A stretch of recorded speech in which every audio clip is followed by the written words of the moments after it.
Hi everyone, welcome to Toxiscandia, stories of a toxicologist living in Scandinavia. I have been living in this region for 13 years. For 9 years I lived in Finland, which is not Scandinavia but is a Nordic country. Then I lived for a year and a half in Sweden, and now for 2.5 years I have been living in Norway. So I have emigrated 3 times. The first immigration was the biggest one, of course, then it was easier between Scandinavian countries. But still I have a lot to say about this process. And in this video I'm going to share with you 5 most important aspects of immigration that everyone should think about before doing that. Of course, it's from my point of view, but I suppose that most of the immigrants, most of expats would agree with me that these things are really important to think through before you do the immigration, and also in the first days, months or years of your immigration process. If you are interested in this topic, please continue watching this video.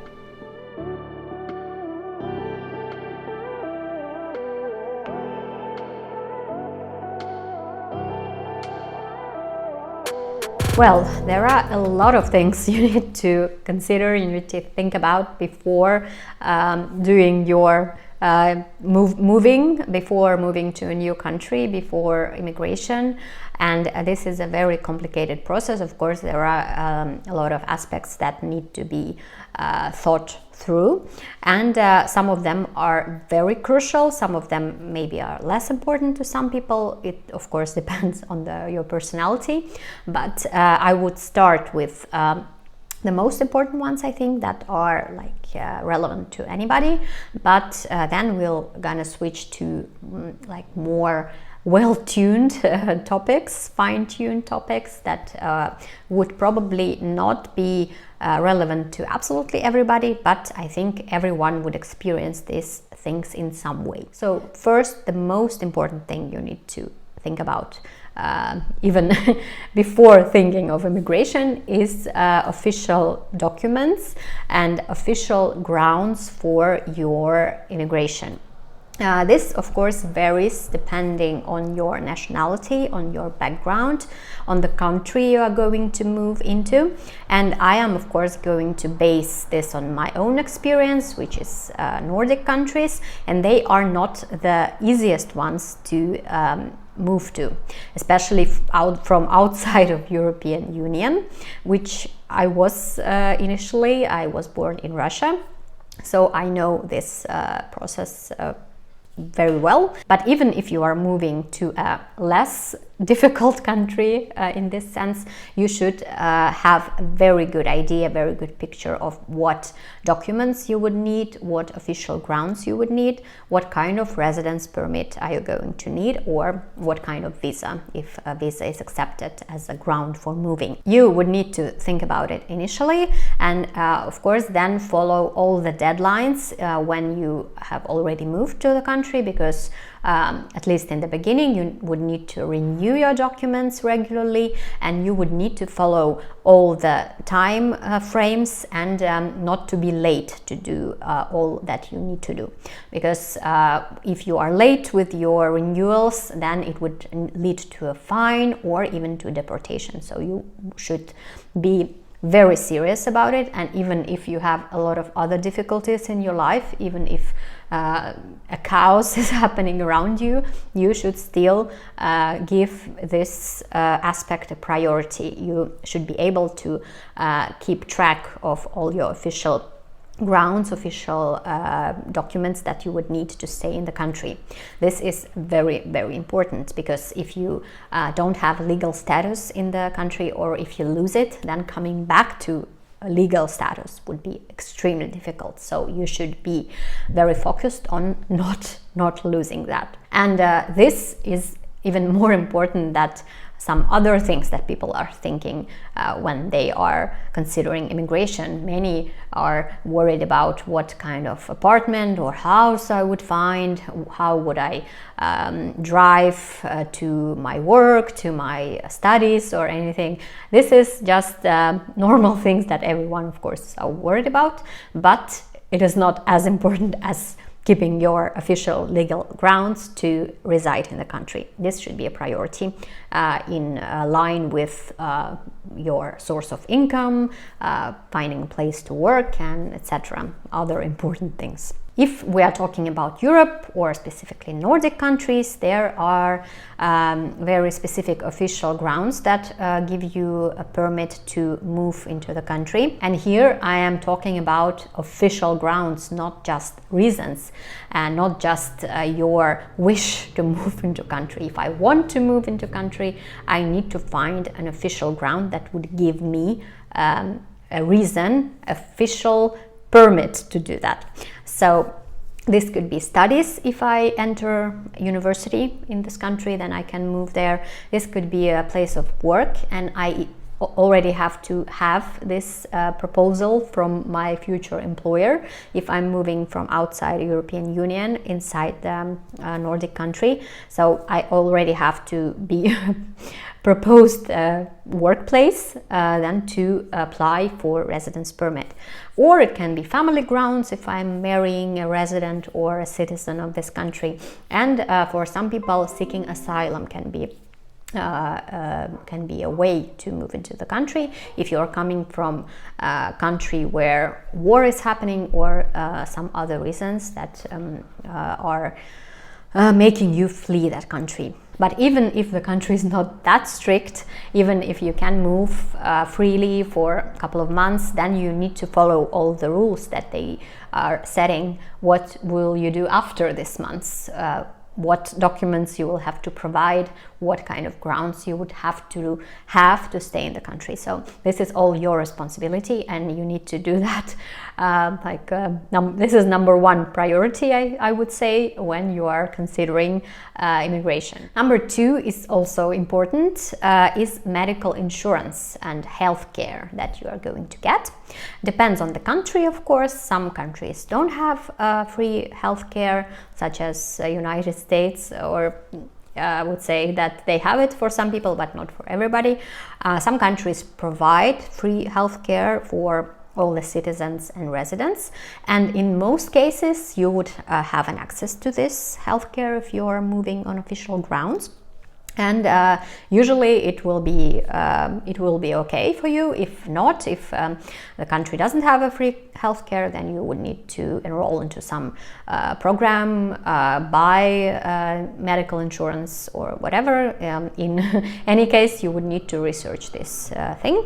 But even if the country provides free healthcare to everybody, there still can be some exceptions depending on your status. For instance, students that are moving to European Union from outside of European Union do not always have an access to healthcare in the country. This depends on the country, so you would need to check it. In some places they wouldn't have free access, and they would need to have a medical insurance from their home country and go to private clinic, pay themselves, and then get reimbursed in their home country. This is unfortunately the reality, so you would need to be aware of that before going to study. And this also applies to people that are coming to work on short contracts. If it's several months, the social security scheme of the country may not provide these short-time workers with health insurance, so this also needs to be checked. And even if you have right to use this free healthcare, then the first months that you spend in the country may be months without all the necessary social security numbers, cards, documents that you would need to get access to healthcare.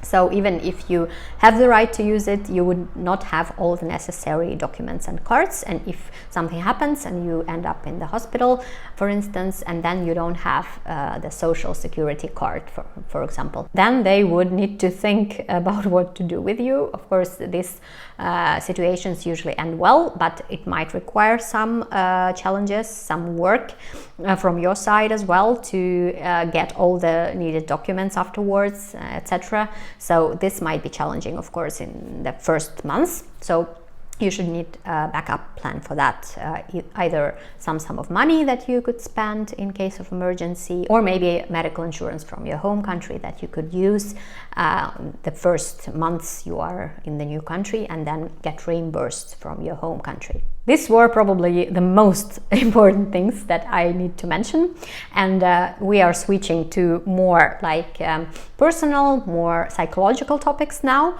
And number 3 would be relationship with your family or spouse. Anyone you are moving into the country with. Oh, sorry, that was a bird outside the window. I got a bit scared. So what I am talking about here, moving into a new country, immigration is a very stressful time, especially first months, might be first years even, and this is a whole new style of life. There might be some loss of stability, often loss of money, loss of income, and this can be very hard for some people and hard also for couples or even for families. And a lot of difficulties happen simultaneously when you come into a new country. You need to solve a gazillion of problems at the same time, and in normal life you would just get one problem after another usually, and they don't pile up so quickly. And here you would need to be in a very stressful situation of solving all these issues. And this, of course, may cause some problems in communication inside the relationship, also with children, with other members of the family. And there might be some very serious problems, like problems with money, with health. And unfortunately, a lot of couples go through the divorce very shortly after moving to a new country, and you should be aware of that. You should be ready to be patient with your spouse, with your family, and give them some space if needed, and give them all the support that you can. And this should be also a priority, because of course, members of our family, our loved ones are very important, especially in this stressful time. And we need their support, they need our support. So here you should maybe talk about it beforehand and warn maybe them if they don't think much about these psychological issues themselves. So you should be ready to go through it, and you should hope for the best. Number 4 is contacts with locals. This is, of course, when you already have moved into the new country, and the first months of adaptation are usually very hard. Speaking about all the problems with documents, with money, and all the stuff that I already mentioned. There are also other things, such as language challenges, if you don't speak the local language very well or don't speak it at all. And then you have to overcome these obstacles, of course, on an everyday basis. And it is also not uncommon that people get close with other immigrants, either from their own country or from other places. And this often happens, for example, on language courses that people attend in the first months, and then they get close to others who are in the same situation. And this can be difficult to close this gap between expats or immigrants and locals, because you are in so different life situations, in places in life. And then of course there is a different cultural background, and also if you're moving as an adult into a new country, all the other people, all other local adults, they have been living in this country from the beginning, from their childhood, and they all have childhood friends, school friends that people normally have, and you don't have anybody here in this country, so you have to start from the scratch, go inside like from the outside in this very delicate system, you know. For some people it's very hard to get new friends as adults, so you should be prepared, you should be aware of that, and you should not be scared to talk to people, to get maybe not the reaction that you expected.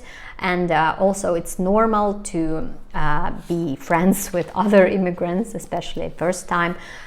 I mean, first months when you're in the country, it's not good, it's not bad, it's just a fact. So you should be aware of that. And if you really want some local contacts, local friends, you need to give this time. You need, of course, to put your effort. And unfortunately, a lot of people are not very satisfied with their social life the first months or even years when they are staying in the country. But I would say that a lot depends on personality, on your own personality, how you approach people, how you talk with them, your attitudes, your other characteristics. And of course, the society itself is important. If people are open or more closed, you should consider that.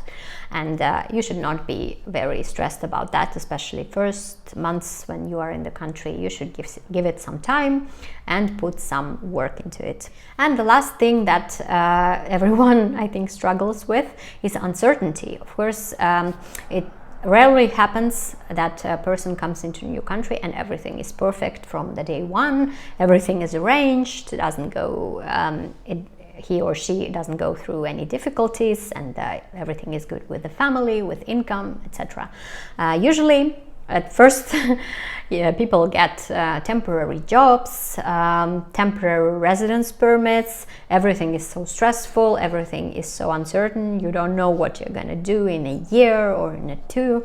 So this is all this puts a lot of pressure on a person, and you need to balance on this wave of life, first months or first years when you're in a new place.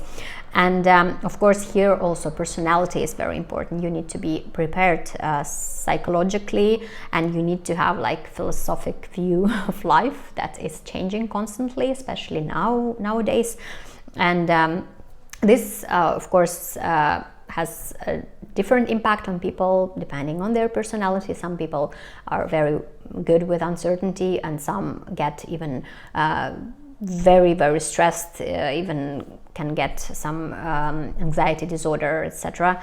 And this may take some time to resolve itself, to life become more certain. This may take several years, so you would need to get used to it. You would need to accept that on some level, and just try to spend your time doing things that you want, things that you love, things that you really need, and trying to keep yourself together, trying to support your loved ones, as I already said. And this uncertainty is something that will be there, and you would need to accept it, and you should be prepared to it from the beginning. I hope this video opens up this topic a little bit, things that you would need to be aware before moving into a new country that you would most probably deal with.